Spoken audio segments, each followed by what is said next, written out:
ವೀಕ್ಷಕರೆಲ್ಲರಿಗೂ ವರ್ಷ 2026ರ ಪ್ರೇಮ ಭವಿಷ್ಯವಾಣಿ ವಿಶೇಷ ಕಾರ್ಯಕ್ರಮಕ್ಕೆ ಸ್ವಾಗತ. ಸ್ನೇಹಿತರೆ, 2026 ವರ್ಷ ಪ್ರಾರಂಭವಾಗುವ ಮುನ್ನ ದ್ವಾದಶಿ ರಾಶಿಗಳ ಭವಿಷ್ಯ ಹೇಗಿದೆ ಎಂದು ತಿಳಿಯುವ ಕುತೂಹಲ ಪ್ರತಿಯೊಬ್ಬರಿಗೂ ಇದ್ದೇ ಇರುತ್ತದೆ. ವಿಶೇಷವಾಗಿ ಕುಟುಂಬ, ದಾಂಪತ್ಯ, ಪ್ರೇಮ, ವಿವಾಹ, ಸಂತಾನ ಭಾಗ್ಯ ಹೇಗಿದೆ ಎಂದು ಜ್ಯೋತಿಷ್ಯ ತಜ್ಞರು ಭವಿಷ್ಯ ನುಡಿಯುತ್ತಾರೆ. ಹಾಗಾದರೆ ಮೇಷರಾಶಿಯ 2026ರ ಪ್ರೇಮ ಭವಿಷ್ಯ ಹೇಗಿದೆ ಎಂದು ತಿಳಿಯೋಣ. ಮೇಷರಾಶಿಯವರಿಗೆ 2026 ಹೊಸ ವರ್ಷ ಕುಟುಂಬ ಜೀವನ, ದಾಂಪತ್ಯ ಜೀವನ, ಪ್ರೇಮ ಜೀವನದೊಂದಿಗೆ ವಿವಾಹವಾಗುವ ಯೋಗ ಹಾಗೂ ಸಂತಾನ ಭಾಗ್ಯ ಹೇಗಿದೆ ಎಂದು ತಿಳಿಯಲು ಈ ವಿಡಿಯೋವನ್ನು ಸಂಪೂರ್ಣವಾಗಿ ವೀಕ್ಷಿಸಿ. ನೀವಿನ್ನೂ ನಮ್ಮ ಚಾನೆಲ್ ಸಬ್ಸ್ಕ್ರೈಬ್ ಮಾಡದೇ ಇದ್ದರೆ ಕೂಡಲೇ ನಮ್ಮ ಚಾನೆಲ್ ಸಬ್ಸ್ಕ್ರೈಬ್ ಮಾಡಿ. ಹೆಚ್ಚಿನ ವಿಡಿಯೋ ಅಪ್ಡೇಟ್ಗಾಗಿ ಪಕ್ಕದ ಬೆಲ್ ಐಕಾನ್ ಬಟನ್ ಕ್ಲಿಕ್ ಮಾಡಿ. ಸ್ನೇಹಿತರೆ, 2026ನೇ ವರ್ಷ ಪ್ರೀತಿ ಮತ್ತು ಕುಟುಂಬ ವಿಷಯಗಳಲ್ಲಿ ತುಂಬಾ ವಿಶೇಷವಾದ ವರ್ಷವಾಗಿದೆ.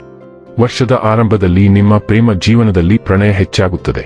ನೀವು ನಿಮ್ಮ ಸಂಗಾತಿಯೊಂದಿಗೆ ಗುಣಮಟ್ಟದ ಸಮಯವನ್ನು ಕಳೆಯುತ್ತೀರಿ. ಅವರನ್ನು ಕೆಲಸದಲ್ಲಿ ಪ್ರೋತ್ಸಾಹಿಸುತ್ತೀರಿ. ಆದರೆ ವರ್ಷದ ಆರಂಭದಲ್ಲಿ ಶುಕ್ರ ಮತ್ತು ಮಂಗಳ ಗ್ರಹದ ಪ್ರಭಾವ ನಿಮ್ಮ ಪ್ರೇಮ ಜೀವನದ ಮೇಲೆ ಪರಿಣಾಮ ಬೀರಬಹುದು. ಈ ಸಮಯದಲ್ಲಿ ವಾದಗಳನ್ನು ತಪ್ಪಿಸಿ. ಬುಧ ನಿಮ್ಮ ಸಂವಹನ ಕೌಶಲ್ಯವನ್ನು ಸುಧಾರಿಸುತ್ತದೆ. ಹೀಗಾಗಿ ಮಾತಿನ ಮೂಲಕ ಮನಸ್ತಾಪಗಳನ್ನು ಬಗೆಹರಿಸಿಕೊಳ್ಳುವುದು ಉತ್ತಮ. ಇನ್ನು ಅವಿವಾಹಿತರು ಅನಿರೀಕ್ಷಿತ ಸ್ಥಳಗಳಲ್ಲಿ ಜೀವನ ಸಂಗಾತಿಯನ್ನು ಭೇಟಿಯಾಗಬಹುದು. ಅಂದುಕೊಂಡ ಸಂಗಾತಿಯ ದರ್ಶನದಿಂದ ಮನಸ್ಸು ಸಂತೋಷದಿಂದ ಕೂಡಿರುತ್ತದೆ. ವರ್ಷದ ಅಂತ್ಯದ ವೇಳೆಗೆ ಮುಕ್ತವಾಗಿ ಸಂವಹನ ನಡೆಸುವುದು ನಿಮ್ಮ ಸಂಬಂಧವನ್ನು ಬಲಪಡಿಸುತ್ತದೆ. ಗುರು ನಿಮ್ಮ ಜೀವನಕ್ಕೆ ಸಂತೋಷ ಮತ್ತು ನೆಮ್ಮದಿಯನ್ನು ತರುತ್ತಾನೆ. ಪ್ರೀತಿ ಮತ್ತು ವೈವಾಹಿಕ ಜೀವನದ ವಿಷಯದಲ್ಲಿ ಮೇಷರಾಶಿಯವರಿಗೆ 2026 ವರ್ಷ ಹೇಗಿದೆ ಎಂದು ವಿವರವಾಗಿ ತಿಳಿಯೋಣ. ವರ್ಷದ ಆರಂಭ, ಹೊಸತನ ಬಗ್ಗೆ ತಿಳಿಯೋಣ. ಶುಕ್ರ ಮತ್ತು ಮಂಗಳನ ಪ್ರಭಾವದಿಂದಾಗಿ 2026ರ ಆರಂಭವು ಮೇಷರಾಶಿಯವರಿಗೆ ಅನುಕೂಲಕರವಾಗಿರುತ್ತದೆ. ನಿಮ್ಮ ಸಂಗಾತಿಯ ಭಾವನೆಗಳನ್ನು ನೀವು ಅರ್ಥಮಾಡಿಕೊಳ್ಳುವಿರಿ. ಬುಧ ಮತ್ತು ಶನಿಯ ಪ್ರಭಾವ ನಿಮ್ಮ ಸಂಬಂಧಕ್ಕೆ ಸ್ಪಷ್ಟತೆಯನ್ನು ತರುವುದು. ನಿಮ್ಮ ಆತ್ಮವಿಶ್ವಾಸ ಹೆಚ್ಚಾಗುತ್ತದೆ. ನೀವು ನಿಮ್ಮನ್ನು ಮುಕ್ತವಾಗಿ ವ್ಯಕ್ತಪಡಿಸಲು ಸಾಧ್ಯವಾಗುವುದು.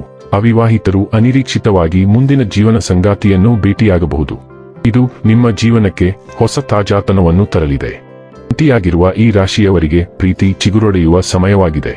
ಫೆಬ್ರವರಿಯಲ್ಲಿ ನಿಮ್ಮ ಸಂಬಂಧಗಳು ಬಲಗೊಳ್ಳುತ್ತವೆ. ಅವಿವಾಹಿತರಿಗೆ ಕಂಕಣ ಭಾಗ್ಯವೂ ಇದೆ.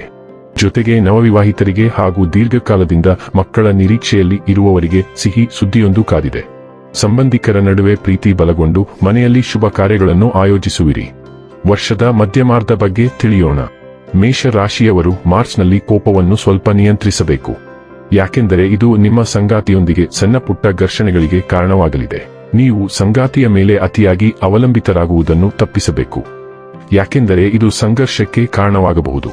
ಈ ಸಮಯದಲ್ಲಿ ವೈವಾಹಿಕ ಜೀವನದಲ್ಲಿ ಭವಿಷ್ಯದ ಯೋಜನೆಗಳನ್ನು ರೂಪಿಸಿ. ಏಪ್ರಿಲ್ನಲ್ಲಿ ನಿಮ್ಮ ಸಂಬಂಧದಲ್ಲಿ ಪ್ರಾಮಾಣಿಕತೆ ಮತ್ತು ನಂಬಿಕೆ ಆಳವಾಗುತ್ತದೆ. ಮೇ ತಿಂಗಳು ದಾಂಪತ್ಯ ಜೀವನದಲ್ಲಿ ಸಂತೋಷ ನೆಲೆಸುವುದು.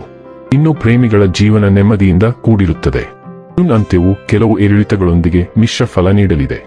ಜುಲೈ ಮತ್ತು ಆಗಸ್ಟ್ನಲ್ಲಿ ಶುಕ್ರನ ಪ್ರಭಾವವು ನಿಮ್ಮ ಪ್ರೇಮ ಜೀವನದಲ್ಲಿ ನಡೆಯುತ್ತಿರುವ ಸಮಸ್ಯೆಗಳನ್ನು ಪರಿಹರಿಸಬಹುದು. ಆದರೆ ನಿಮ್ಮ ಸಂಭಾಷಣೆಗಳು ತಾಳ್ಮೆಯಿಂದ ಇದ್ದರೆ ಉತ್ತಮ. ಇನ್ನು ಒಂಟಿ ಜನರು ಯಾರೊಂದಿಗಾದರೂ ಸಂವಹನ ನಡೆಸುವ ಮೂಲಕ ಪ್ರಣಯ ಸಂಬಂಧವನ್ನು ಬೆಳೆಸಿಕೊಳ್ಳುವರು.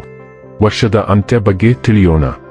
ಮೇಷರಾಶಿಯವರು 2026ರ ಅಂತ್ಯದಲ್ಲಿ ದಾಂಪತ್ಯದಲ್ಲಿ ಸಣ್ಣ ಪುಟ್ಟ ಘರ್ಷಣೆಗಳನ್ನು ಅನುಭವಿಸಬೇಕಾಗಬಹುದು. ಆದರೆ ಯಾವುದೇ ಸಮಸ್ಯೆಯನ್ನು ಪರಿಹರಿಸಲು ಮುಕ್ತ ಸಂವಹನ ಬೇಕು. ಬಲವಾದ ಸಂಬಂಧಗಳನ್ನು ಕಾಪಾಡಿಕೊಳ್ಳಲು ಈ ಸಮಯದಲ್ಲಿ ನೀವು ಸ್ವಲ್ಪ ಹೆಚ್ಚು ಶ್ರಮಿಸಬೇಕಾಗುತ್ತದೆ. ಅಕ್ಟೋಬರ್ನಲ್ಲಿ ಗುರು ನಿಮ್ಮ ಜೀವನದಲ್ಲಿ ಸಂತೋಷ ಮತ್ತು ನಿರಾಳತೆಯನ್ನು ತರಲಿದ್ದಾನೆ. ಕುಟುಂಬದಲ್ಲಿ ಸಂತೋಷ, ಉತ್ಸಾಹ ಹೆಚ್ಚಾಗುತ್ತದೆ. ಆದರೆ ಸಣ್ಣ ಪುಟ್ಟ ಘರ್ಷಣೆಗಳು ಇದ್ದೇ ಇರುತ್ತವೆ. ನವೆಂಬರ್ನಲ್ಲಿ ವೈವಾಹಿಕ ಜೀವನದಲ್ಲಿ ಪ್ರೀತಿ ಬೆಳೆಯುವುದು. ಸಂಬಂಧ ಬಲಗೊಳ್ಳುತ್ತದೆ. ಡಿಸೆಂಬರ್ ನಿಮ್ಮ ಪ್ರೇಮ ಜೀವನದಲ್ಲಿ ಸಂತೋಷವನ್ನು ತರುತ್ತದೆ. ಉತ್ತಮ ಸಂಬಂಧವನ್ನು ಕಾಪಾಡಿಕೊಳ್ಳಲು ತಾಳ್ಮೆ ಅತ್ಯಗತ್ಯ ಎನ್ನುವುದನ್ನು ನೆನಪಿನಲ್ಲಿಡಿ. ವೀಕ್ಷಕರೇ, ಇದಾಗಿತ್ತು ಮೇಷರಾಶಿಯ ಜಾತಕದವರ ವರ್ಷ 2026ರ ಪ್ರೇಮ ಭವಿಷ್ಯದ ಮಾಹಿತಿ ಇಷ್ಟವಾದರೆ ವಿಡಿಯೋವನ್ನು ಲೈಕ್ ಮತ್ತು ಶೇರ್ ಮಾಡಿ. ಹಾಗೆ ಚಾನೆಲ್ ಸಬ್ಸ್ಕ್ರೈಬ್ ಮಾಡುವುದರ ಜೊತೆಗೆ ನಿರಂತರ ವಿಡಿಯೋ ಅಪ್ಡೇಟ್ಸ್ಗಳಿಗಾಗಿ ಪಕ್ಕದ ಬೆಲ್ ಐಕಾನ್ ಕ್ಲಿಕ್ ಮಾಡಿ.